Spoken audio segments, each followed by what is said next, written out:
नमस्कार दोस्तों, आप सभी का स्वागत है मेरे इस चैनल नेट पर।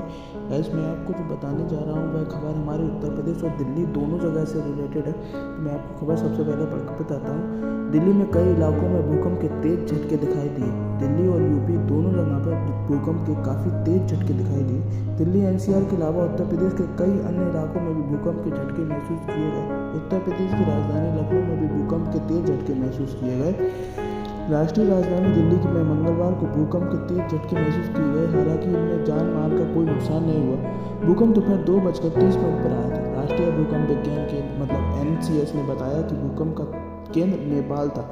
इससे कहा गया है कि नेपाल में आज 2:28 पर वहाँ पर भूकंप की 5.8 तीव्रता का भूकंप आया। दिल्ली एनसीआर में 5 सेकंड से ज़्यादा देर तक धरती कांपती रही। समझ सकते हैं गाइस, अब दिल्ली एनसीआर में 5 सेकंड से ज़्यादा देर तक की धरती कांपती रही। इतना कर्रा भूकंप आया था दिल्ली में।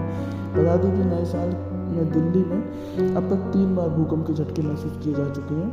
इनसे सबसे पहले दिल्ली एनसीआर के लोगों के लिए नए साल की शुरुआत भूकंप के झटकों से साथ हुई है। इसके बाद 5 जनवरी को भी भूकंप आया था। मंगलवार को दिल्ली एनसीआर के अलावा उत्तर प्रदेश के कई अन्य इलाकों में भी भूकंप के झटके महसूस किए गए। उत्तर प्रदेश की राजधानी लखनऊ में भी भूकंप के तेज झटके महसूस किए गए थे। अभी तक रिटायर पैमाने पर भूकंप की तीव्रता की किसी नुकसान की सूचना नहीं मिली है।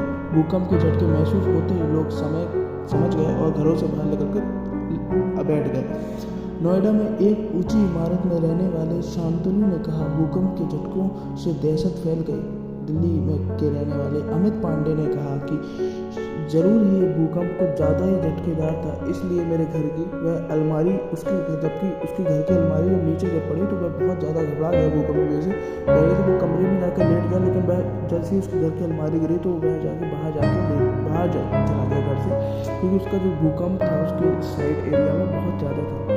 गाइस, मैं आपको ऐसी खबर देता रहूँगा। आप भी अपने घर में सेफ रहिए। अगर भूकंप का आपको कुछ भी लगता है, ऐसा झटका थोड़ा सा ही महसूस होता है, तो गाइस घर के अंदर बिल्कुल मत रहिए। प्लीज़ घर के बाहर हो जाइए।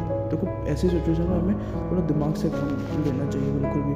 इसलिए गाइस, भूकंप आए तो सबसे पहले अपनी सेफ्टी और अपने फैमिली की सेफ्टी करनी है। इसलिए थोड़े मैं आपको पहले से जानकारी इसलिए दे रहा हूँ गाइस, क्योंकि हम लोगों को पहले से तैयार रहना चाहिए। अगर वीडियो पसंद आए तो वीडियो को लाइक करके ज़रूर जाना गाइस।